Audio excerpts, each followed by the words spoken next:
Welcome everyone to Brian's Action Figure Reviews, and today I've got another pop culture interview for you. Today's guest is a man called Kam Zubairi. He is the owner and founder of toytrash.co.uk, which is an action figure website where you can buy, where he specialises in imported toys and stuff. So without further ado, I'm going to get straight to the interview and let you see what Kam is all about. Welcome back everyone, and today with me I have Kam Zubairi, a friend of mine for a long time on the Facebook groups and what have you. So Kam is going to tell us now what he does, and the floor is all yours, my friend. Well, firstly, thank you for getting my name right. I appreciate that more than you know, mate. You didn't say anything crazy because I've heard a lot. But we've known each other for a while off the groups, all the way back in the Action AFTC UK days, I believe, right? It is, yeah.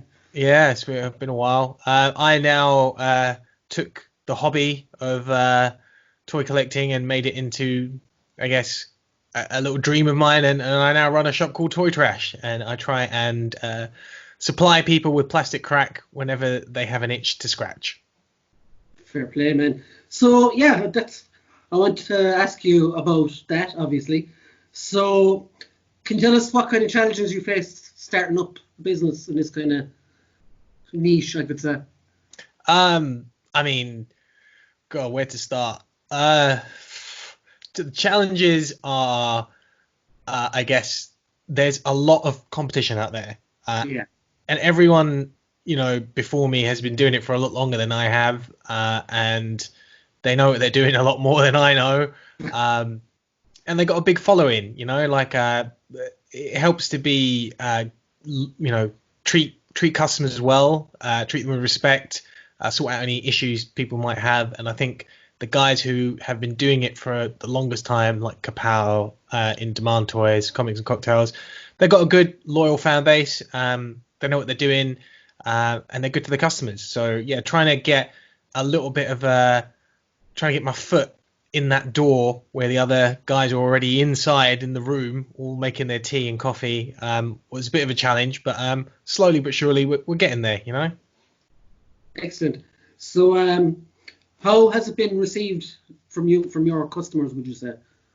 Oh, well, I mean, you're one, aren't you? How do you receive it? Do you like the? Well, of course, I've never any trouble anyway, and you ordered stuff for me when I couldn't find it anywhere else, and that's going above and beyond is what you should be doing, like, so, and you are, so.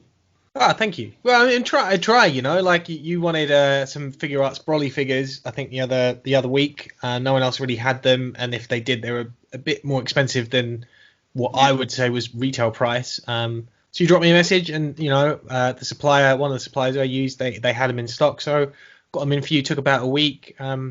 Yeah. Try and treat customers good. If they want something, I mean, without you guys, without people like you buying stuff, then I wouldn't even be here. So, I'm just thankful that people like buying off of me, and I hope they find the whole experience a pleasant one.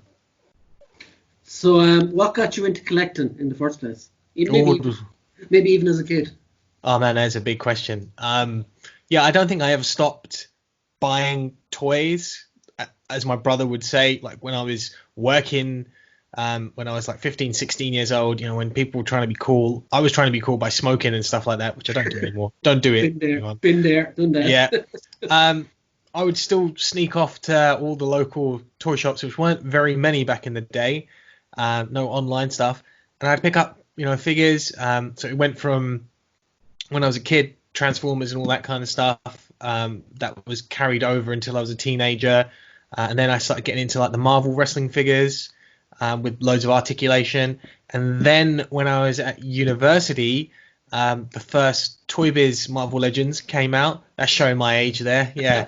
So I was about 18 years old when they kicked off. And yeah, I was hooked on, the articulation, the sculpt, the detail, all these characters I've been reading about in comic books for years. Could hold them in my hand with, and they look just like they did off the page. Nowadays, though, they don't look very good compared to what we get.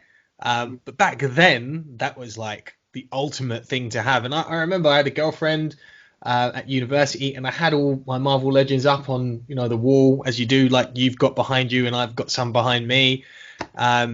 And she didn't mind it. She thought it was fascinating. At that time, though, I only had maybe about a handful of figures that I would display, and now I don't. It's anything and everything that I like, basically. I mean, next to me, I've got a Thanos SH Figuarts. Behind me, I got stuff. I got all over the shop. I got toys around me. But it's one of those things, I think you get into it by reading stories, looking at the cartoons, watching the cartoons. There's that big hit of nostalgia and those characters that grow with you throughout time. Yeah. You just, I don't know, I never want to let go. And plus, I don't know, there's something about, call it what you will, action figure, toy, whatever, a model, having it in your hand, being able to pose it around, putting it into all those positions that when you're reading a story or thinking about the character, you're like, oh, I want it to look like this. It's almost a comfort thing, like, isn't it?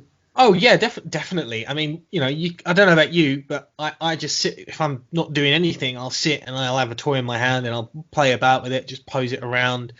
Yeah, it's good feeling. Like, and so yeah, after that whole weird time of no one really talking about being a collector, I then when I was in my mid 20s, I found a few Facebook groups. One of them is AFTC UK.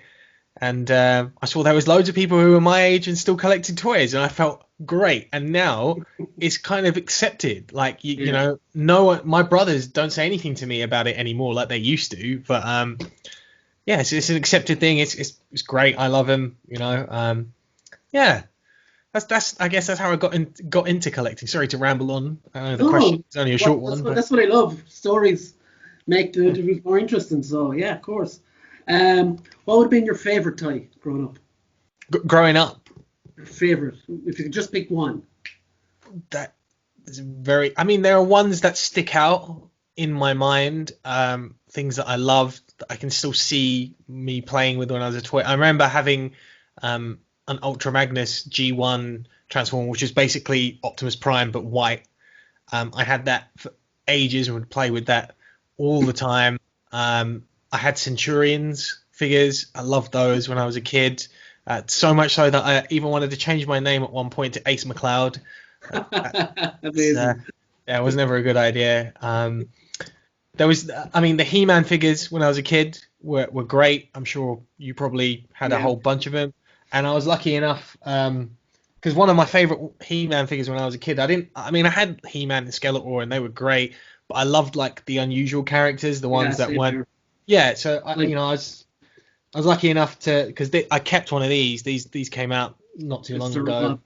Yeah, Roboto. Like I just loved his, that you could change his weaponry. Stuff and That's it. And the gears were inside. And I remember you see the gears moving and stuff. Yeah, that's it. Glass. I used to take him to this is a long time ago, but I used to take him into the bar specifically with, he'll fill up with water, the gears will move, and then the water will come out. It was just, I don't know, it was great. Yeah, so there are a few. Surely killing him at Rust. Oh yeah, I mean, he definitely started to, have a squeakiness to him when he moved around and stuff. But they were built great. The arms were great because you could pop them off and stuff. So it was like. Yeah, the original kind of like Hardy toy. They don't make them like that anymore, but yeah, those are a couple. I'm sure there's loads more, but that as a kid, I think those were things like I used to really love. Anytime we went to a shop, I'd find the toys, even like bootleg stuff that were just in a weird shop that my dad might have been shop or something. Yeah, like I'd pick those up, and now apparently some of those bootlegs are worth loads of money, which is weird. Like so. Yeah, anything and everything. Okay, so what would be your prized possession now in your collection? That is a very tough question because I have a lot of stuff. I'm looking around. I mean, one of the things I think I'll never sell just because of how much I love the character and the comics is the Green Lantern Sideshow figure. It's not the best figure by any stretch, like of the imagination. But because it's Hal Jordan and it's 1/6 and it's so well sculpted and I've always wanted something like that. I don't think I'll ever get rid of that. So that's high up on my list. I'm sure there are. I mean, like whenever you must be the same. When you want to sell something, you look at it and then you're like, but do I really want to sell it? Will I regret this in a few years? Like, I've got a whole heap of stuff next to me that I'm trying to organize to sell. A bunch of them are like DC figures, and I did this once before. I sold all my DC Universe classics when I first joined the collecting groups, and I massively regretted that. Like, I mean, trust me, I got a good use out of them. And now with the icons, again, I've only kept like a handful of them. Some of the harder to find ones like Robin and Supergirl and stuff like that. But I'm finding it difficult to sell them. Yeah, it's the collector's mind, isn't it? Like, it's how it goes. I've done it before, Legends and stuff. I've sold them and then bought them back again and then sold them again. Yeah, exactly. And it's crazy. The Legend stuff now is crazy because like Hasbro are on top of their game. They know what they're doing. If something starts going too high on the secondary market, they'll then re-release it, just like Kingpin the other day. Yeah. And now people are saying that Rhino will probably be one of the next ones, and I reckon it'll be, they'll do Rhino, they'll do Sandman, and at some point, and this is going to kill all like these guys who are hoarding things to resell, which is what I don't do that, but Rogue hopefully will get re-released at some point, and the price of her on the secondary market will just be dead. Like we were just chatting the other day, myself and a few of the lads on Messenger, and there was a Rogue that went in one of the groups, or is for sale. I think I know. I know who for £120. I saw that, yeah. And I saw everyone laugh reacting, and then I saw other people jumping on there saying, "Oh, it's a great price," and the person who shall not be named who put it up there saying, if you don't want to buy this, just don't have to comment, just move on and all that stuff. My price is fair, and look, if you want to price things like that, eBay is a great thing for doing that. Yeah. On the groups, most of the time people like to get to know each other. There's a bit more connection going on. Try and help out your fellow collector. If you don't want to sell to a random who you think is going to sell it on later, then don't advertise it. Speak to friends, because someone's going to bound to know someone who wants that figure at a price, But okay, so your dream action figure line, it can be from any franchise ever created, and any maker as well. Sorry. I mean, I'd still love to see, because like we get so much now. G.I. Joes are coming back. Transformers have been going strong for a long time. Marvel's been going for ages. Something as a toy that I always wish I could have again, and because they did them so well back in the day, was Centurions figures. Can you imagine adding all that stuff on now, and how much articulation would be in there, and what they could do? I mean, that would be amazing. I'd love, because they brought back so many of those old cartoon lines. Like they got Thundercats, they've got, there was a set that had a Visionaries figure in it not too many years ago. Turtles are back in a big way. So I'd love to see Centurions done again with modernized technology, and all the engineering that they can put on, and all the accessories you'd get loads. It'd be amazing. Okay, so that was the interview. We have one last thing that I always let everyone do, and that is to plug yourself, and off you go. Oh, this is on the spot. I mean, look, I don't like doing this, but check out toytrash.co.uk if you do fancy some imported figures. That's kind of what we specialize in. Super 7, Figuarts, other lines like that. At Figma, we're doing Storm. We also specialize in 1000 Toys, which, by the way, if it wasn't for those guys at 1000 Toys and Jesse at Toy Pizza, so Don from 1000 Toys and Jesse from Toy Pizza, Toy Trash wouldn't exist, because they gave me my first opportunity to take stock to the UK and sell it, and it was from that that Toy Trash was kind of born. So yeah, if you like that kind of stuff, if you like import high-end stuff, toytrash.co.uk. If there's something on there, if there's something you want that you can't see on the website, drop me a message.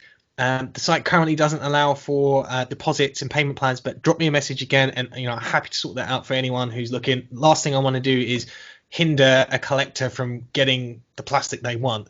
And these days, with pre-orders sometimes going on for a year or longer, there's plenty of time, to manage that and to pay it off.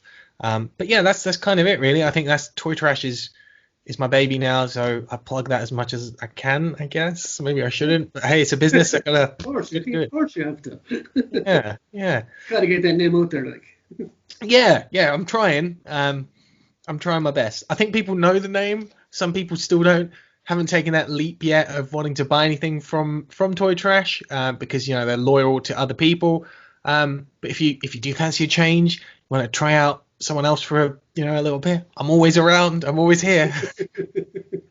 And he messages back pretty much instantly, just to give you a plug for myself. Yeah. Especially if you're messaging me personally, I feel bad, like, because most people are on their phone, right? Most of the time. So like everyone knows you're on there. Like, why not just message? If you see someone message, the only time I miss a message is if I'm in the middle of talking to other people, like a few different people, and someone messages, and that one just kind of disappears in the corner. Yeah. Yeah. Other than that, though, if someone's messaging me, my phone's next to me all the time. It'll buzz, and I'll message back. So I try my best anyway. Okay, so that's perfect. That's our interview done for the day. Thanks for coming on. Thanks for having me, man. I really, really appreciate it. Thank you for the opportunity for letting me chat to you about this. And I'll drop your link, obviously, in the description for your Facebook page, your Instagram, and your website. So thank you. Thank you very much, Brian. Really appreciate it. So everyone, that's been Kam Zubairi. We're going to let him go now, and thanks for watching. So I hope you all enjoyed that interview with Kam. He's an awesome guy. As you can see, we know each other a long, long time. We go way back. So if you want another choice in action figure purchasing and stuff, check out toytrash.co.uk. I swear by them myself. I've bought stuff from him plenty times. And check out the link in the description below, where you can find him on Facebook, Instagram, and of course their website. And obviously, if you need something that isn't there, get in contact with him on Facebook. So that's me out today. Hope you enjoyed it. Thanks. Bye.